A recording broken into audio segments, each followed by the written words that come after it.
pagode, sertanejo, forró, axé, rock, brega, piseiro. São tantos ritmos que para acompanhar a música brasileira precisa mesmo ter muita energia. E ninguém melhor que a Petrobras para trazer ainda mais energia pra gente. Petrobras, mais energia pra música brasileira. Petrobras, o Brasil é a nossa energia.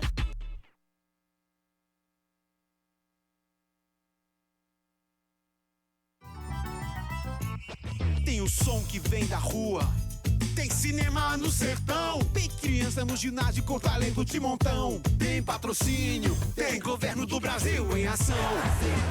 O governo do Brasil está do lado da cultura, do esporte, do meio ambiente, da ciência, da educação, da inclusão e do povo brasileiro.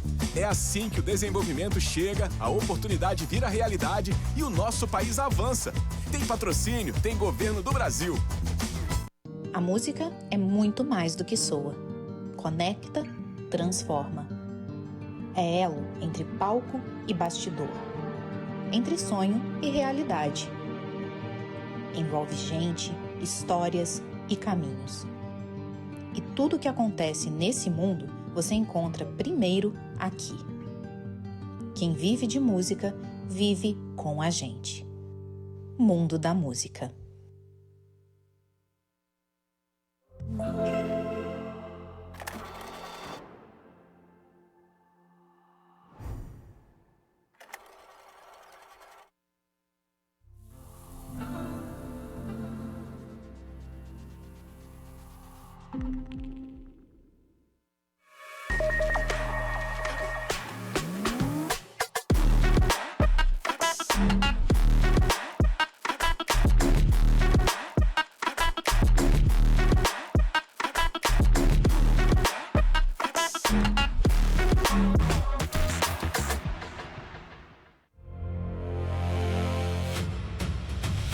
O mundo mudou. A inteligência artificial e a automação estão redefinindo as profissões. Hoje, o nosso diferencial é o que nos torna exclusivamente humanos. Nossa criatividade, imaginação e sensibilidade.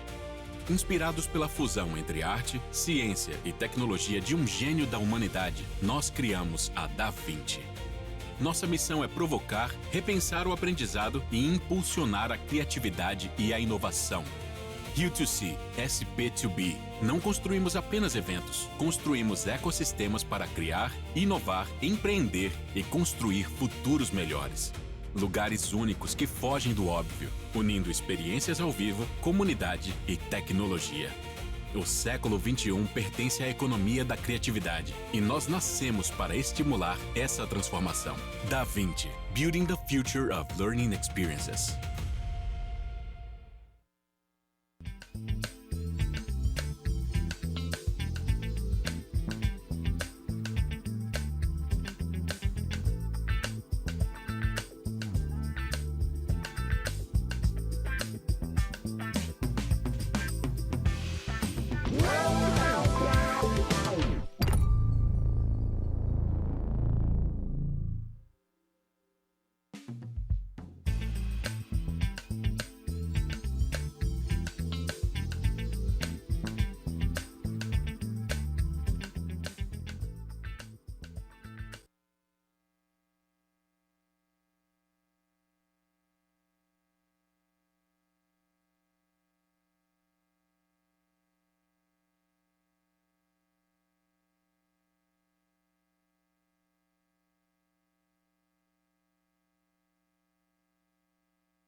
This room offers audio translation and live captions provided by Interprefy. To access, scan the QR code and download the application. Esta sala conta com tradução de áudio e legendas fornecidas pelo Interprefy. Para acessar, escaneie o QR Code e baixe o aplicativo.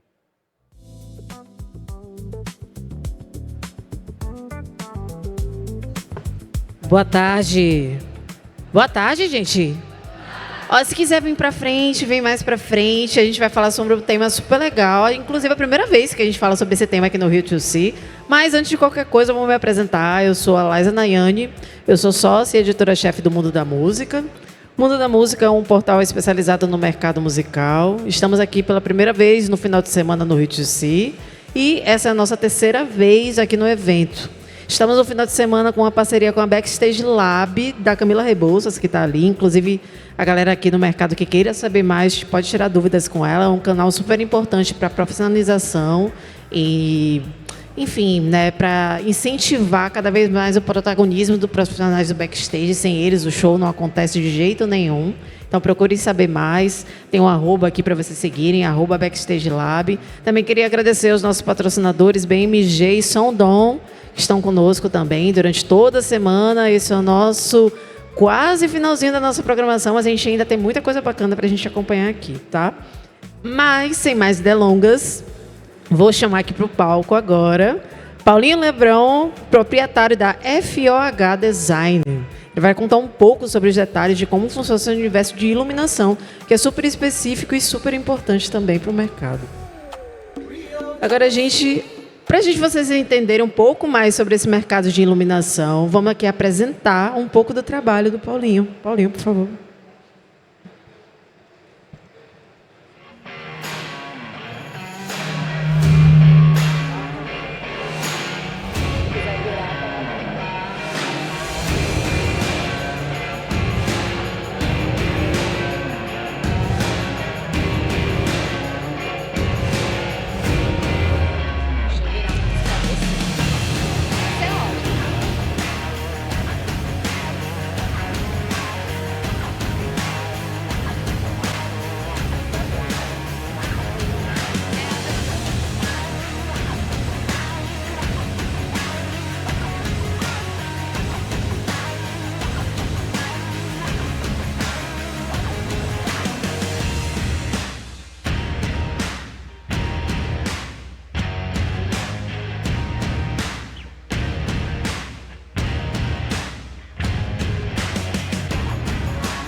Paulinho, muito bacana o seu trabalho, mas acho que para a gente começar e o pessoal também conseguir compreender como é que começou essa história toda do seu envolvimento com a iluminação, como é que foi isso? Bom, primeiramente, muito obrigado por todo mundo aqui presente, muito obrigado pela Camila pelo convite. Eu posso dizer que eu nasci nisso. Para mim, o meio do show business está meio que no sangue. Minha mãe, desde que eu nasci, ela trabalha nisso, trabalhou com 14 bis durante anos, trabalhou alguns anos na Poladião, uma antiga produtora de shows de São Paulo, trabalhou um pouco com Gilberto Gil, hoje ela está trabalhando na Secretaria de Cultura de São José, então, assim, eu sempre tive muito envolvido nisso desde criança. Eu sempre tive no backstage, literalmente, né? Eu cresci no backstage, tenho fotos no colo do Magrão, do Flávio Venturini, eles me conhecem, estava ali sempre no meio, então não tinha muito para onde correr. Eu tinha que decidir se eu virava produtor, técnico de som, iluminador e acho que legal. Mas você sempre soube que trabalharia no backstage? Eu adorava tudo, eu adorava o clima, a mágica, tudo isso. Então, assim, eu sabia que alguma coisa disso eu ia seguir. E eu acho que o ponto principal foi quando acabou minha mãe indo para a parte da Secretaria de Cultura de São José dos Campos, a cidade onde eu moro hoje. Ela começou a cuidar do Teatro Municipal. E eu comecei a ajudar ela no teatro a montar a luz. E eu comecei pegando gosto pela coisa e acabou virando mais do que uma profissão, virou um hobby na minha vida. Então, assim, era muito engraçado, porque chegava final de ano na minha família, e enquanto os meus primos ganhavam presente de carrinho, essas coisas, eu pedia para minha mãe um refletor para montar uma mini empresa de iluminação. Então foi uma coisa assim que acabou virando mais do que um serviço, um hobby, e isso me ajudou muito, acho que crescer e chegar onde eu consegui chegar hoje. Você falou de pedir para sua mãe, né, para colocar ali, você já começar a ter, né, essa experiência, mas como é que foram os seus primeiros trabalhos mesmo? Acho que a gente está diante de várias pessoas que querem conhecer como funciona de fato essa profissão, que às vezes não é nem tão falada assim, mas é super importante. Aqui mesmo a gente tem todo um sistema de luz, se vocês olharem para a esquerda, o pessoal do nosso time aqui do lado também fez todo um processo de acordo com a nossa identidade visual, então toda a iluminação é laranja ali do lado, se vocês forem observar também. A gente fez esse trabalho super bacana, muito obrigada do pessoal do time aqui do lado da House. Mas como é que você começou e como é que foram os seus primeiros trabalhos também? Na verdade, foi isso, mais ou menos desse jeito assim. A gente começou como uma brincadeira, eu era muito novo, então começou isso da gente fazer. Eu morava num condomínio e a gente começou a fazer festas no condomínio. E para fazer a festa do condomínio eu tomava conta da luz. A gente montava, e tinha um amigo meu que adorava ser DJ, ele fazia parte do áudio, e eu fui montando uma empresa de iluminação. Até que chegou um momento, eu nunca fui muito fã de escola, então já assumo já. E chegou um momento assim que minha mãe falou para mim, você tem que decidir, hoje você vai levar a sério a escola, vamos levar a sério a profissão que pode virar futuro para você. E uma coisa que foi legal na época, que apesar da minha mãe acabar conhecendo grandes empresas em São Paulo, artistas renomados na época, ela não me pegou e não me pôs no topo da pirâmide, né? Ela pegou e falou com uma empresa lá do Vale do Paraíba, onde eu moro, e falou, eu quero que o meu filho comece de baixo. E eu fui para o lado que eu estava comentando com a Camila hoje, de aprender a montar, aprender a pendurar, a entender como que liga uma energia, a entender para que serve a diferença de uma lâmpada par, de um elipsoidal, que hoje muita gente nem sabe mais o que é uma lâmpada convencional, né, com LED hoje em dia. É bom explicar, já que você trouxe, qual é a diferença? As lâmpadas antigas, né, elas funcionam com uma queima, como vou dizer, uma queima controlada dentro de um bulbo de vidro. E isso gera luz. O LED é uma reação química que gera muito menos calor e gasto de energia. Então, por isso a gente teve essa evolução. Legal. E hoje em dia está todo mundo buscando isso, né, essa economia de energia. Então, cada dia estão buscando mais e mais fontes que gastem menos energias e sejam mais eficientes. E quando você compara uma lâmpada LED que usa baixa amperagem de energia ou baixo consumo elétrico com uma lâmpada de antigamente que precisava gerar uma reação de combustão, literalmente, o gasto é absurdo de diferença. Então, estamos todos caminhando para esse mundo. Mas aí, minha mãe exigiu muito que fosse isso. Ela não queria, por eu ser filho dela, colocar eu num lugar de privilégio. Ela fez com que eu percorresse todos os passos até chegar onde eu cheguei. E hoje isso para mim foi muito importante porque eu consigo entender literalmente o porquê que eu vou pedir um refletor. Se eu estou num trabalho, eu consigo entender o que pode ter acontecido no problema para ajudar na solução, para saber se não é um erro no software da mesa, onde que está o problema. Então, todo esse conhecimento me ajudou bastante também. Muito legal. Agora, sim, qual foi o primeiro projeto, assim, que você entendeu? Estou entrando em algo muito maior que eu nem imaginava e estou realmente começando a minha carreira nessa área. Você fez essa pergunta para mim lá atrás, eu fiquei de pensar, mas eu acho que foi quando... Que, na verdade, assim, foram uma sequência de coisas, né? Como eu falo para você, minha vida sempre foi muito envolvida nisso. Então, sempre teve situações na minha vida que eu me divertia a fazer aquilo que eu estava fazendo. E eu lembro a primeira vez que eu senti mesmo prazer e decidi seguir isso de uma forma um pouco mais séria, foi num evento que minha mãe estava fazendo, que era o Encontro da Música, e o meu padrinho, na época, estava operando a luz. E aí ele pegou e falou, vem cá, senta aqui, ó que legal. E deixou eu operar a luz, naquela época um pouco. Era lâmpadas analógicas, tudo uma mesa analógica, não tinha nada digital na época. E foi ali que a primeira vez que eu acho que, se eu posso pensar lá no passado mesmo, foi onde eu falei, nossa, acho que isso é o caminho que eu quero seguir. Aí, claro, depois tiveram vários outros que foi só crescendo a minha paixão pela coisa e me levando mais a fundo em me especializar nisso de uma forma correta e não apenas ser mais um no mercado. Exatamente, isso é muito importante.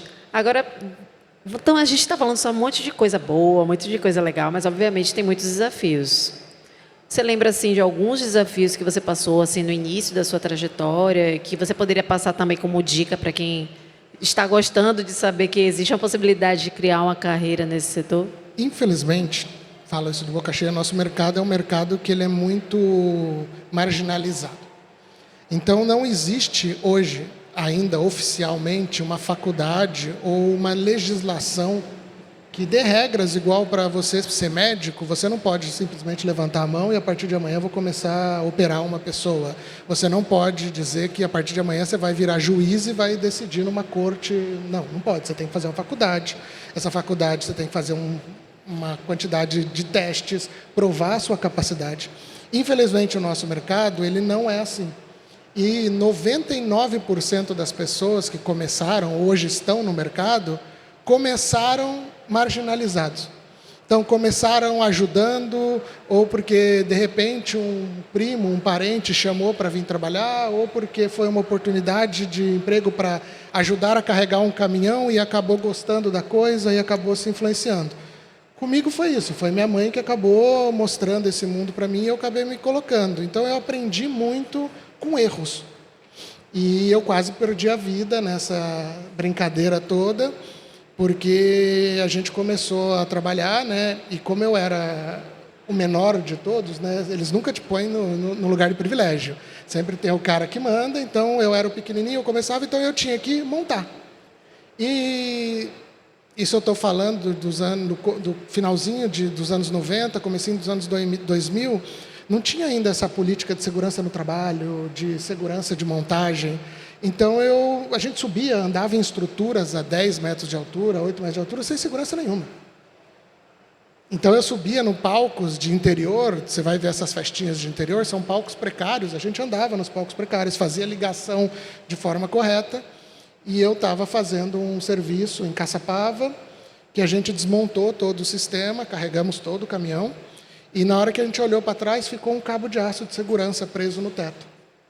E como eu era o menorzinho, todo mundo falou, vai, Paulinho, vai buscar.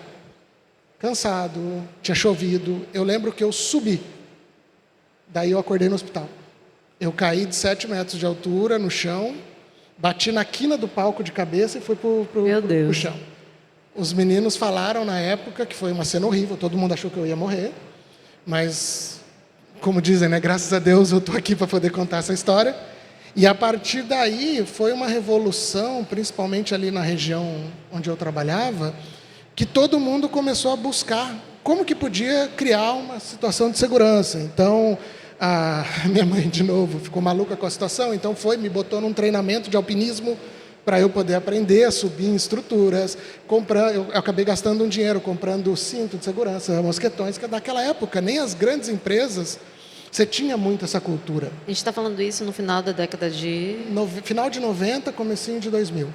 Ali na virada relativamente recente, então. A nossa profissão ela é relativamente recente. Se você vai para 95 para trás, era muito precário.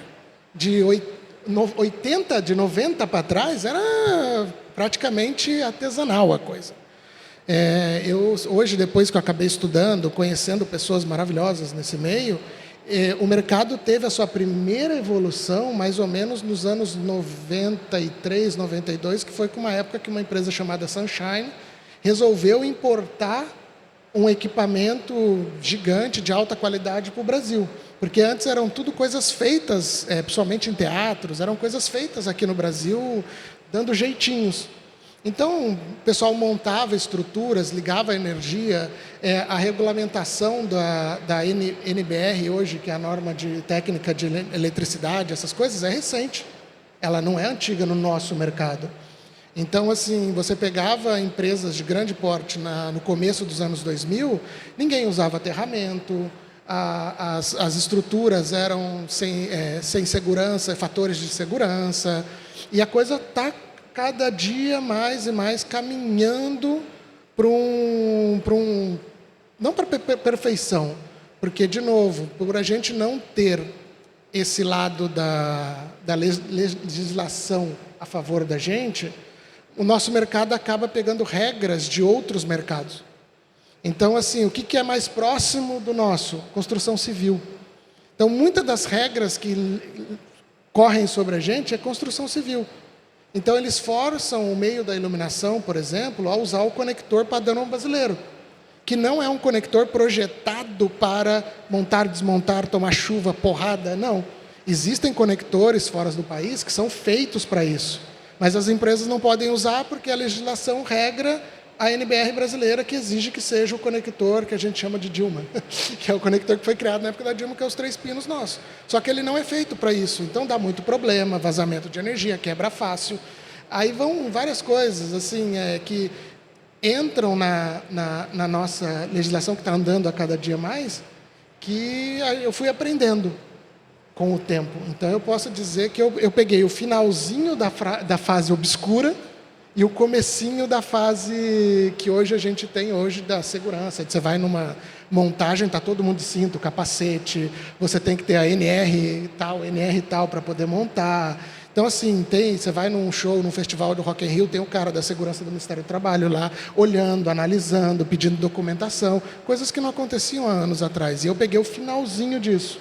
E principalmente por estar no interior, não estar no mercado alto nível, teve essa primeira situação, que eu caí do palco, aí depois uma segunda situação, a gente estava fazendo um desfile de moda, já tinha implementado cinto de segurança, estava tudo certo, mas a gente não tinha implementado seguranças elétricas.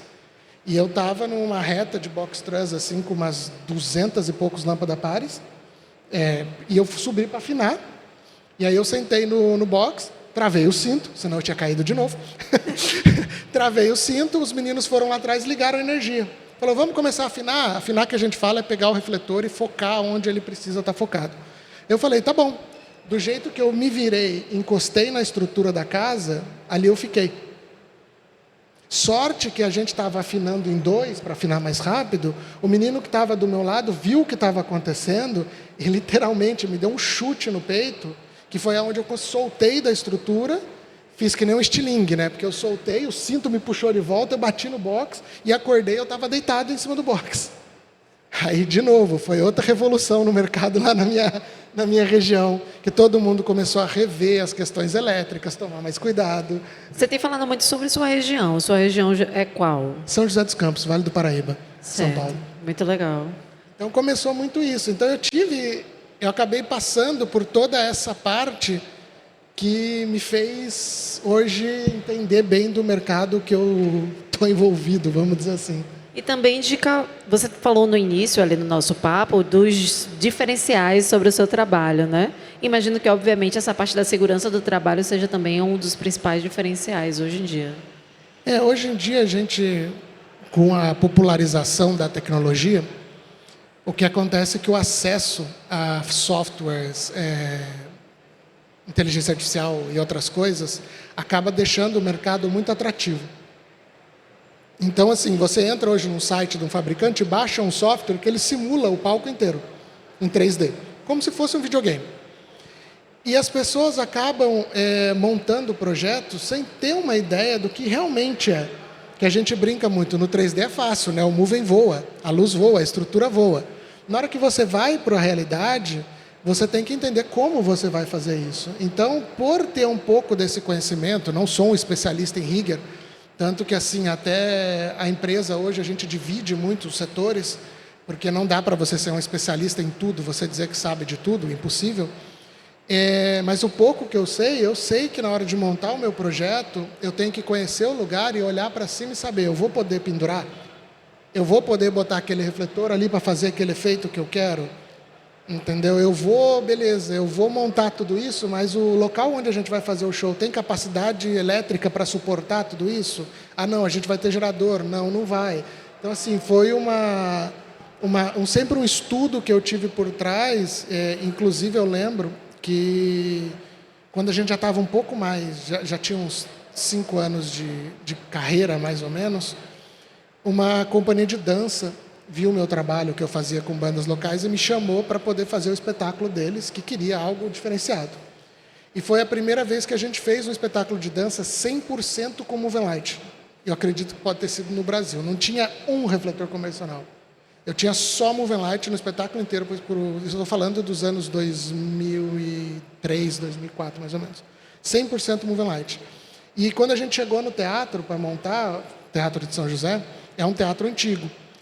E a gente sabia que eles estavam acostumados a pendurar refletores de, sei lá, um par 64 numa carcaça de ferro, pesava 15 quilos. E eu ia pendurar um Moving Light que pesava 45. E eu ia pendurar 60. Então a gente pediu para fazer um estudo de engenharia e descobriu que o teto estava caindo. Então, assim, que ninguém pensava nisso. Todo mundo saía pendurando. E eu falei, antes de fazer, vamos fazer um cálculo, porque a gente vai pendurar muita carga nesse teto. E aí a gente teve que montar um ground support, que é uma estrutura de alumínio por baixo do palco, esconder toda ela, porque a gente sabia que o teto não aguentava. Então eu sempre tive essa preocupação.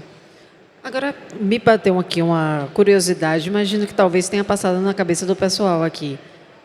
Como é que, de fato, começa o projeto? Você recebe o projeto ou você monta? Eu sei que você poderia até contar essas histórias, a gente viu aqui no seu vídeo de diversos festivais que você já fez.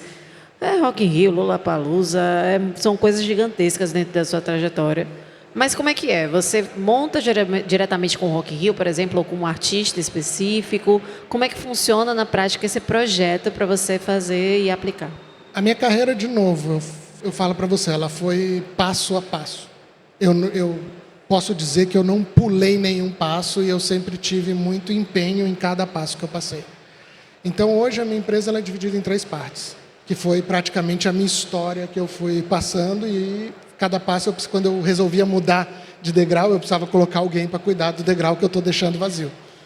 E eu comecei montando, e aí quando eu decidi, que eu comecei essa coisa de programar iluminação, porque a iluminação começou a se transformar tudo computador, né? Os Moving Lights hoje são robozinhos que trocam de cor e se mexem sozinhos, que são controlados por um computador que é a mesa de luz, que está ali no cantinho, por exemplo, que é literalmente um computador que tem um software que controla toda a aparelhagem.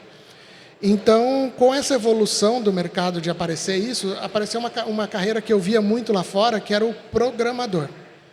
E foi aí onde eu me especializei em programação, me especializei num sistema de iluminação de uma fabricante alemã, virei referência quase americana desse sistema, e acabei trabalhando com vários light designers, onde tinha o desenhador de iluminação, que ele tem o contato direto com o empresário, com o artista, com o cenógrafo, com o diretor, e ele passava para a gente o que necessitava. Eu tinha que traduzir o conceito artístico do light designer para dentro do conceito técnico, que era programar, para que o artista, o diretor me falava, eu quero um clima de...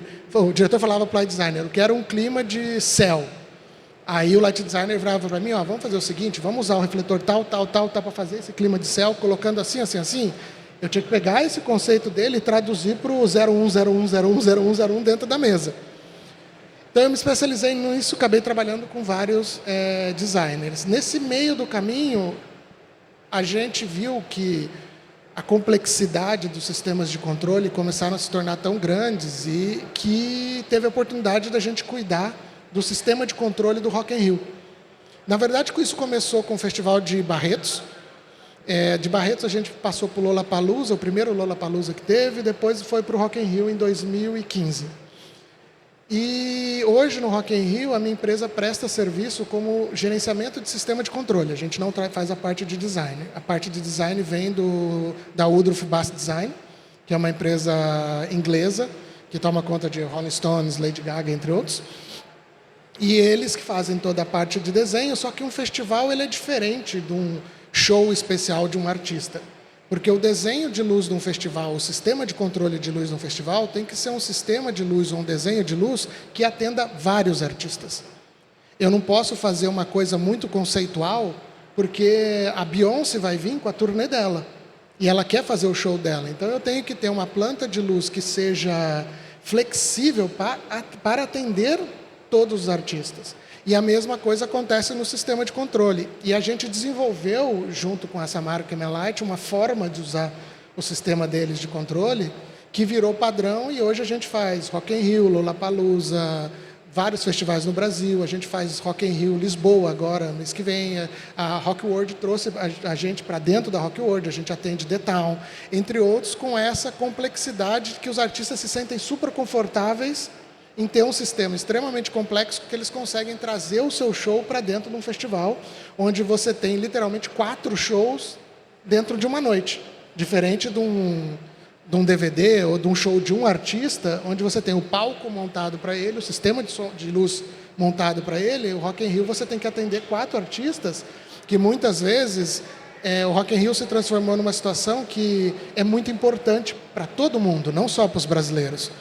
O último Rock in Rio, Katy Perry estreou a turnê da Borboleta no Rock in Rio. Entendeu? A Ivete, sempre que vai para o Rock in Rio, é uma mega atração no Rock in Rio. Ela traz o mundo para dentro do festival. Então, para todo mundo é importante. Então, você tem que fazer troca de grandes produções em 1 hora. Então, esse foi uma parte. E aí chegou um momento que eu já tinha trabalhado com tantos light designers, com tanta gente, recebendo tanta gente, que eu falei, agora acho que eu tenho conhecimento para virar um lighting designer. E aí foi aonde que eu comecei a abrir esse meu lado de desenhar, de estar à frente com o artista, com o empresário. E aí, resumindo, esse lado, a criação começa, sempre tem um início de ideia, né?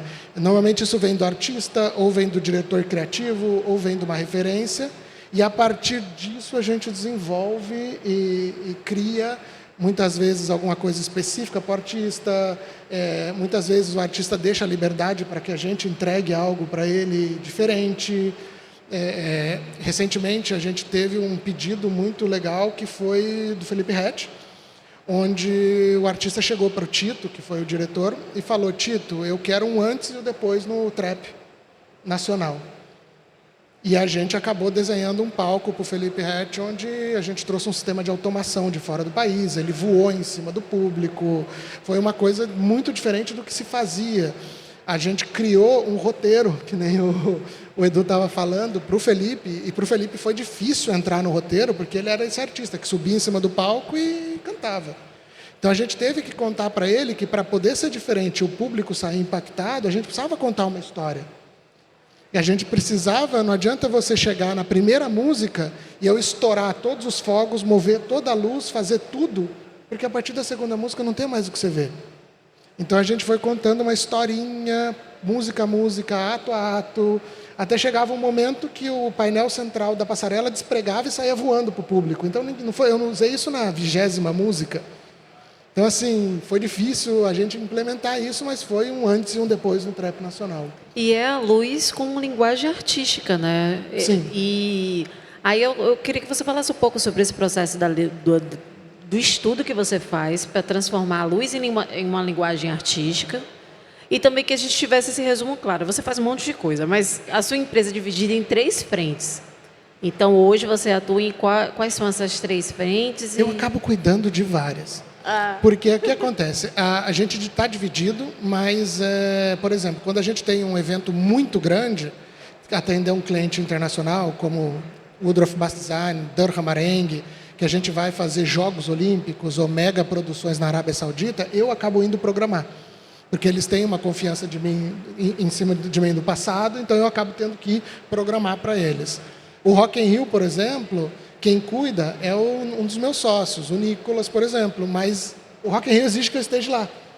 O The Town exige que eu apareça lá, que eu passe um dia, que sabe? Então eu acabo, são relações, eu né? acabo entrando em toda a corrente de e-mails para o festival, eu que faço todo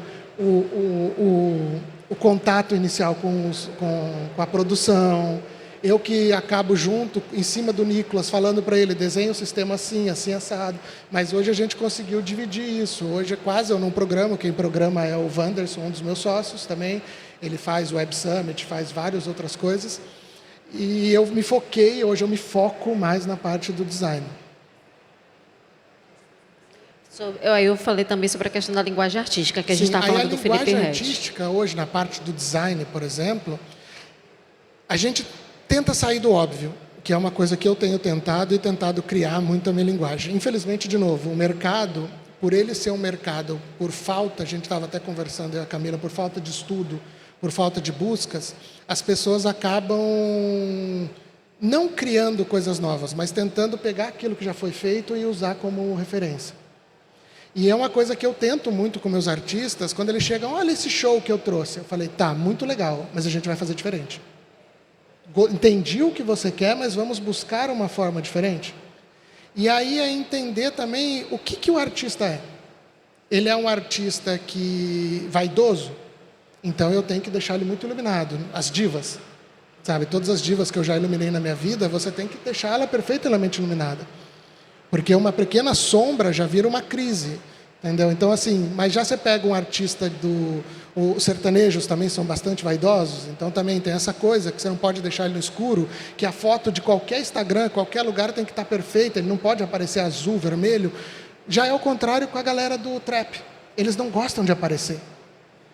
Eles não são artistas de estarem ali à frente. Então a gente acaba tendo uma liberdade artística, criativa com eles em cima do palco, onde a gente consegue englobar eles, que numa diva, num divo, a gente isola ele da luz. Ele fica perfeitamente iluminado e a luz trabalha em volta. Com um cantor que não é tão vaidoso, a gente consegue colocar ele dentro mais da cena e não ter que defender ele, deixar ele puramente, perfeitamente iluminado. E aí você tem que estudar isso, estudar o que o artista quer. Muitas vezes, uma artista diva tem um momento do show que ela tem uma coisa mais intimista, que ela vai tocar um piano com uma luz de contra, então não precisa estar bem iluminada, tem que estar dramática. Então, assim, é a gente entender e tentar buscar uma linha tênue entre o abuso e entender que o público está ali para ver o artista, não a minha luz. Então, esse é um ponto muito importante, que mesmo o artista não querendo aparecer, eu não posso deixar ele no escuro. Eu tenho que, de alguma forma, mesmo que ele não queira, a gente usa normalmente uma coisa que é chamada no Brasil de canhão seguidor, que é o follow spot, que é um refletor gigante que segue a pessoa para poder iluminar o artista andando no palco. Hoje em dia, a tecnologia, existem robôs que têm sensores e esse robô segue as pessoas automaticamente no palco. Muitos artistas não gostam. Por quê? Porque ele olha para o público e você tem a luz normalmente a 45 graus direto no olho da pessoa. Então ela não consegue ver o público. Então o artista não gosta. E você tem que iluminar ele de uma forma que essa luz não atrapalhe. Mas ele também quer ficar bonito. Então você não pode botar a luz tão alta porque vai gerar sombra. Aí você tem que ir achando uma forma de sempre entender que por mais que ele tenha te contratado por um efeito de luz que ele viu, para o show de não sei quem que ele viu, a gente tem que balancear as coisas e saber que ele tem a vaidade dele e que o público está ali para ver ele, e não só a luz. Então, tudo isso entra no processo criativo. É toda uma ciência, né, por trás, muito interessante. E entra outra coisa que é muito grande também. Às vezes o artista chega com uma ideia que eu quero criar isso, eu quero que aconteça isso, só que ele não tem a verba para poder aquilo acontecer. E muita gente não tem noção de quão caro que é trazer mega tecnologias para dentro do nosso meio. Tem uma tecnologia que nós vamos trazer num show agora que está custando quase $1 milhão. Aqui no Brasil, $1 milhão. A gente fez o Ivete 20, né? Live Experience, e a Ivete queria muito laser. E na época tinha no Brasil laser, mas não tinha nada absurdo. Live Experience foi que ano? 14 ou 15? 14. E aí o Fábio, a Camila e a Ivete queriam muito laser. Eu falei, vamos gastar? E a gente gastou quase $100 mil, né?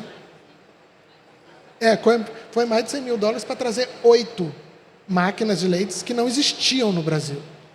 Então, assim, a gente usou uma máquina de 30 watts que cada máquina, para comprar ela, custava, acho que, 250 mil reais. Era um absurdo. A gente trouxe, veio um cara de fora, foi todo um trabalho em cima dos refletores de laser e foi realmente um grande diferencial. Eu lembro até hoje. Mas usaram Fábio, depois, né? eu lembro até hoje o Fábio. Usaram depois, não usaram uma vez só. Não. Uma vez só, foi só. Foi uma locação. Esse valor foi para um noite. show. E foi engraçado que eu lembro que a gente, no dia que terminou de ligar tudo, estava chovendo, né? Aí o Fábio e a Camila pararam do meu lado, liga o laser para eu ver. Na hora que ligou, o Fábio olhou assim e falou, uau, porque era muito forte.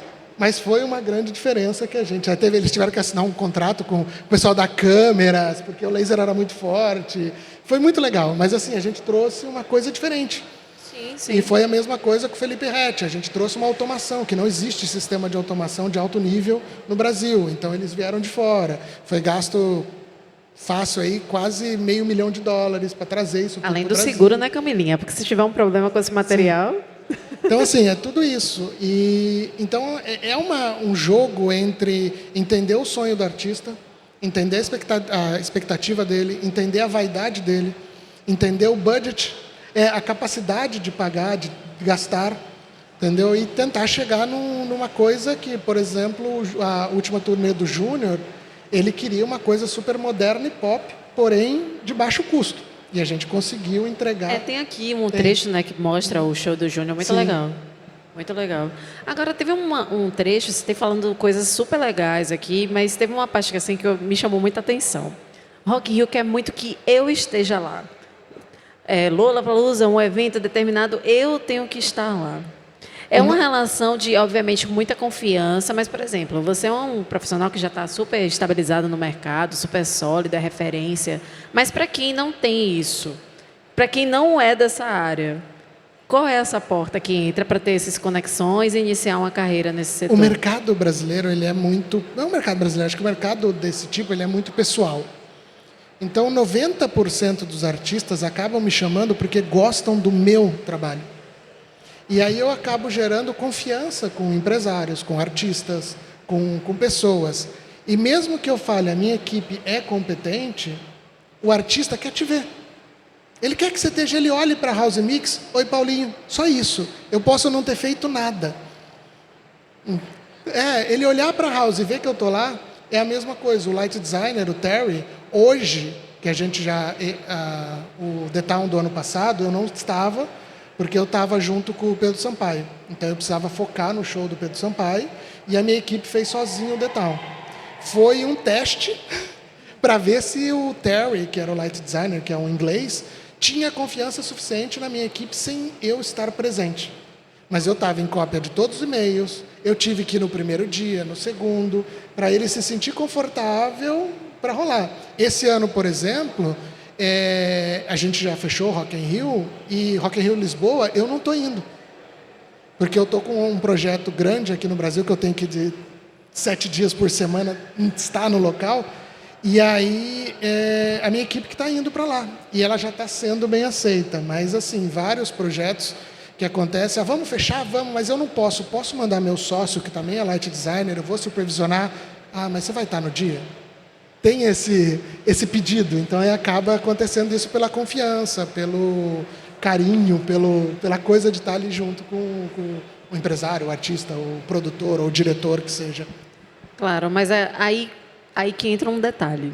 Eu, por exemplo, nunca estive na área, mas eu gostaria muito de trabalhar, queria entender como é que funciona esse mercado. Qual é a porta? Qual é o caminho? Existe esse caminho? Qual seria esse acesso para iniciar, sei lá, um estágio, uma oportunidade? De novo, não existe um curso que eu vou falar para você, faz esse curso que você vai chegar com esse currículo lá e botar para uma empresa grande, eles vão te contratar. Infelizmente. Eu acho que nosso mercado precisa muito disso, de alguém botar ordem na coisa. E hoje existe o SATED, que em teoria bota ordem na coisa. Em teoria você não pode entrar atrás de um console de iluminação sem ter um DRT, que não é mais DRT, agora é atestado de capacitação profissional. Eu tenho DRT de técnico de luz e de iluminador. E para tirar isso, você tem que ir até o SATED e provar que você é capaz de fazer isso. Teatros, TVs exigem muito que o operador, o técnico tenha o DRT. Mas, infelizmente, não tem. Então, acaba que, infelizmente, você entrar no mercado é contato. É você conhecer alguém dentro de uma empresa que te chama para ajudar na montagem, e aí você vai crescendo. Ou conhecer um artista que precisa de um hold, aí você vai lá ser hold do baterista. Só que você não sabe tocar bateria, mas você sabe montar a bateria. Você não sabe afinar uma guitarra, mas você sabe plugar a guitarra. Então, por não ter essa coisa, acaba que o mercado hoje é muito mais... eu conheço uma pessoa legal. Mas, assim, uma coisa que falta e que acaba as pessoas se destacando no mercado é quando essa pessoa vem e quer estudar, quer aprender, quer conhecer, quer se aprofundar, não só em saber mexer numa mesa de luz, mas saber mexer num sistema de rede, num sistema de energia, num sistema de automação, entender melhor o que está fazendo. Então, isso eu acho que hoje, além de você tentar conhecer alguém para poder te colocar dentro do mercado, você vai se destacar se você buscar ter um conhecimento mais profundo. E não ser somente uma pessoa que, eu aprendi a fazer isso, eu faço todo dia e está tudo certo. Porque você vai ser só mais um. E aí entra dinheiro, prioridades, um monte de coisa. Agora, como a gente não tem ainda aqui, infelizmente, no Brasil, essa frente, seria, então, cursos internacionais? Qual seria esse caminho de estudo? Existem cursos que não são oficiais, vamos dizer assim, que são técnicos que acabam resolvendo criar um curso e acabam gerando formas de você entrar. Existe aqui no Rio o IAV, né, se eu não me engano, é aqui do Rio. Agora eu não lembro, que você pode ir lá e fazer curso para se transformar num técnico de áudio, se transformar num engenheiro elétrico para espetáculos, mas não existe uma faculdade. Existe da seguinte forma: eu entro na faculdade e faço artes cênicas. E artes cênicas, dentro de artes cênicas, tem um curso de iluminação, mas não é uma faculdade de iluminação. Você estuda ser artista, você estuda ser diretor. É IATEC, é isso que eu queria lembrar.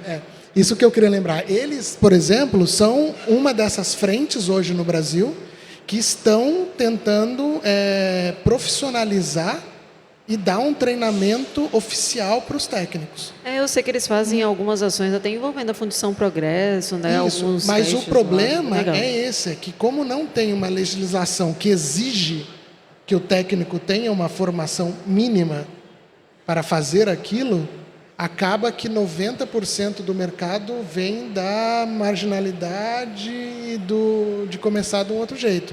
Mas aqui existe o IATEC, né? Em São Paulo tem um pessoal também que está fazendo coisas para isso, para poder criar um mercado mais profissional. Eu sei que a Camila, por exemplo, está tentando fazer isso lá no Nordeste. Então, assim, existem pessoas que estão começando a fomentar isso.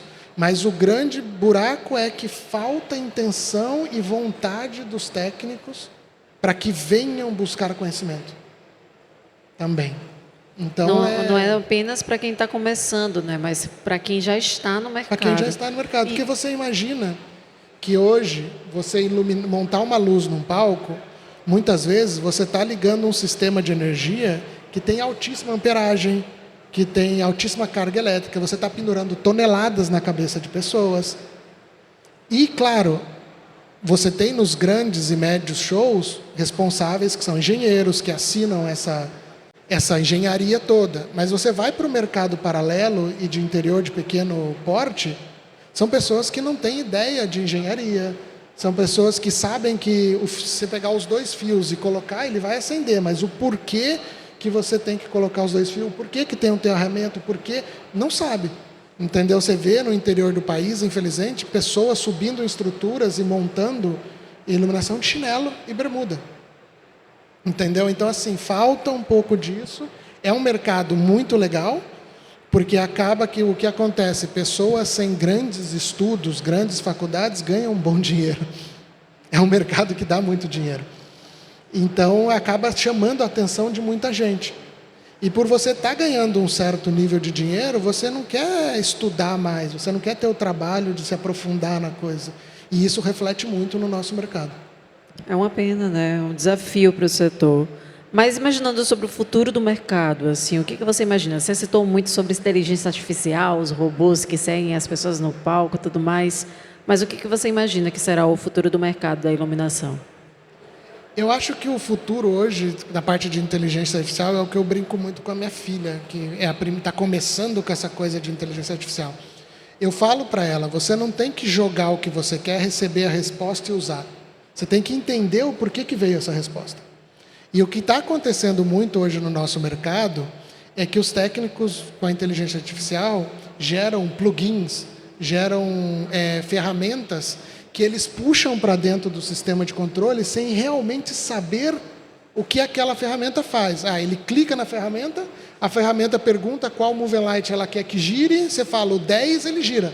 Mas como que foi feito isso? O porquê, qual que é a linha de comando? Então, assim, eu acho que a gente tem que tomar muito cuidado no nosso mercado para a gente não se transformar escravo da inteligência artificial. Que ela seja uma ferramenta para nos ajudar a desenvolver coisas complexas. Mas você tem que entender o que ela está te entregando. E não somente jogo lá, ela resolve e eu boto no prompt, o prompt dentro do software. Eu acho que vai demorar um pouco ainda para uma inteligência artificial conseguir criar um show com sentimento. Porque envolve muitos sensores, vamos dizer assim. Ela tinha que entender de música, isso é fácil. Ela busca no banco de dados da internet e vai entender de música rapidinho. Entender de iluminação, ela vai entender que o refletor a tantos metros de distância gera tantos lumens ou tantos lux. Só que aí ela precisa ver o palco. E para ver o palco, você precisa ter uma lente muito incrível que consiga ver o palco com detalhes para aquela inteligência artificial entender o que está acontecendo e poder ajustar uma iluminação. Aí você entra no fator físico, que na hora que o cara pendurou o moving light, a inteligência artificial entende que se ela botar o dado X e o Y, o moving light vai apontar em você. Só que o cara, na hora de pendurar o moving light, ele pendurou torto. Então o X e o Y já não é mais aquele valor. Ele já vai apontar para cá, porque ele está torto. Tem um fator de ângulo, distância, que 1,01 grau lá, dependendo da distância, são metros. Então, você só vai conseguir corrigir isso visualmente. Então, eu acho que existe um software que você pega uma música, joga no software, ele te gera uma planta de luz e uma programação em 3D. Só que é mais um sound rítmico, sabe? Aquela coisa, a bateria pisca, a luz pisca, não tem um conceito visual. Muita gente tem usado a IA para poder gerar conceitos de palco, de cenografia, de shows. Só que acaba que a IA gera uma coisa que 80% das vezes é inexequível. Sabe, que um amigo meu gerou um negócio, eu falei, como a gente vai montar isso? Não tinha como, porque tinha um negócio voando no meio do palco. Eu falei, isso pesa, se a gente fizer realmente, vai pesar 3 toneladas. Como que eu vou pendurar isso no meio do palco, na cabeça do artista, no meio do estádio? Ele, a IA falou que passa cabos de aço. Eu falei, sim, existe um cálculo de regra que conforme você traciona o cabo de aço, a carga quadriplica. Então, se isso aqui pesa 3 toneladas, para eu trazer ele do chão e deixar a 10 metros de altura, eu vou estar colocando 30 toneladas no teto do estádio. Que estádio brasileiro que aguenta 30 toneladas? Então, começa isso, que você tem que saber, beleza, eu pego aquela criatividade que ela me gerou e eu filtro ela e transformo em realidade. Entendeu? Uma ferramenta, né? Uma ferramenta para te ajudar. Eu acho que isso vai ser muito legal. É a mesma coisa com áudio. Muita gente hoje gera jingles na inteligência artificial. A gente, de brincadeira, às vezes gera um jingle de uma piada na inteligência e sai perfeito. Só que cadê a criatividade, o sentimento do artista no palco? Então, eu acho que a gente tem que ter um cuidado com isso, mas tecnologia hoje já é real. Hoje, 90% do que a gente usa vai via rede de computador ou está preparado para a rede de computador. 90% do equipamento que a gente usa aqui é digital. Esse microfone, por exemplo, ele está fazendo uma comunicação digital com uma mesa de som ali que é digital, não é mais analógica. Então, tudo isso a tecnologia já está englobando dentro da gente. Eu acho que, assim, é daqui para baixo. Mas, na sua percepção, assim, você falou de diversos elementos, mas só para a gente envelopar, porque a gente está quase caminhando para o finalzinho, o que precisa evoluir na mentalidade no mercado, de uma forma geral, principalmente de entendimento de backstage, para que o setor seja cada vez mais valorizado e organizado também? De novo, no meu ponto de vista, eu acho que a gente precisa se profissionalizar mais e entender que a nossa função, a nossa posição, é uma posição, por mais boba que seja, de um operador de luz. Hoje existem refletores que são fortíssimos. A gente brinca, esses bins aqui que estão no chão, se ele pega numa distância muito curta no olho de uma pessoa, pode machucar. Se eu viro ele para aquele pano ali e deixo ele 10 minutinhos ali, ele pode tacar fogo naquilo ali por causa da temperatura do calor que a lâmpada gera. Então, por mais bobo que seja, você está controlando uma luz, você pode causar riscos a terceiros. E é isso, toda função séria, toda função que é respeitada, um médico que é respeitado, um engenheiro que é respeitado, um mecânico que é respeitado, ele estudou para aquilo. Então, se você hoje quer, eu falo isso para os meus companheiros, se a gente quer ser valorizado e transformar o nosso mercado numa coisa muito melhor, é a gente começar a se especializar e realmente entender o que estamos fazendo. E não somente eu tenho um ouvido bom e eu sei equalizar bem o som, mas o porquê que eu penduro o PA naquele lugar, qual que é a faixa sonora para poder, sabe, essas coisas, a luz, o porquê que eu vou usar esse moving light e não o outro moving light, o que eu vou colocar em cada lugar para poder ter o resultado correto. Eu tenho que estudar isso. Eu tenho que entender o que eu vou usar, onde usar. Eu estava comentando com um amigo outro dia, a gente chegou num bar no Peru, o bar devia ter, sei lá, uns 3 metros de altura no máximo. No máximo, 3 não, 2. Era um bar, uma altura normal de um bar. Uhum. E tinha um aparelho desse, que ele foi desenhado para longa distância. Então você está jantando, passa aquela luz assim que te incomoda. Então o cara que botou ali não foi um cara que estudou. Ele foi lá e viu que esse aparelho é barato, comprou 4, pendurou no teto e botou para rodar. Então você não está cuidando, você não está criando uma iluminação. Você está gerando um problema dentro do bar. E a mesma coisa no show. Hoje popularizou tanto esses aparelhos que você vai num show, só tem isso. E aí você pega o artista que está na beira do palco, o iluminador, em vez de iluminar o artista, para poder ter uma visão melhor da coisa, ele aponta o aparelho mais para frente. Aí fica no olho de quem está assistindo o show. Aí você olha, está todo mundo assim, ó, para o palco. Então você está criando um problema. E por que isso? Porque o cara é mal educado? Porque o cara é ruim? Não. Porque ele não teve um estudo que explicou para ele que isso não se faz, que tem que ser assim, que existe uma regra, um conceito, uma qualidade, ou não sei o quê. Então eu acho que para o nosso mercado evoluir hoje, precisa mais e mais que a gente se especialize e pare de tratar como uma coisa tão banal, que infelizmente acontece muito hoje. É isso, maravilhoso. Mas só para a gente já caminhar para o finalzinho, quais são os próximos trabalhos? Você citou alguns, mas quais são os próximos trabalhos que o pessoal que estiver aqui presente, ou assistir a transmissão depois, ou estiver acompanhando agora ao vivo, pode conferir e falar assim, tem a assinatura do Paulinho Lebrão ali. A gente tem um grande agora, que é a turnê da Xuxa. A gente está envolvido no Light Designer. Rock in Rio Lisboa, a empresa está cuidando da parte de controle. Web Summit aqui no Rio, a empresa está cuidando da parte de programação. O Light Designer é canadense. O que mais? Eu estou envolvido num projeto que eu não quero falar ainda porque eu não assinei o contrato, mas eu já estou trabalhando há uns meses já no projeto. Mas vai ser uma coisa muito legal, que a gente está trazendo um conceito que eu vou falar, Disney para o Brasil. Então vai ser muito divertido. Muito legal, muito legal. Sua trajetória é muito bacana, Paulinho. Sua troca foi incrível. Assim, eu acho que todo mundo, inclusive, deveria procurar mais sobre o seu trabalho, né? Como é que a gente pode procurar mais sobre o seu trabalho e saber o que você anda fazendo? Hoje a gente tem o Instagram, né? Que todo mundo vai em cima do Instagram. Que o meu Instagram é Paulinho Lebrão, @Paulinho Lebrão. Tem o Instagram da empresa, que é @FOHDesign. Tem o site da empresa, que é www.foha.design. Então, ali todo mundo consegue ver um pouco dos nossos trabalhos, acompanhar um pouco da nossa vida, de tudo que a gente acaba fazendo.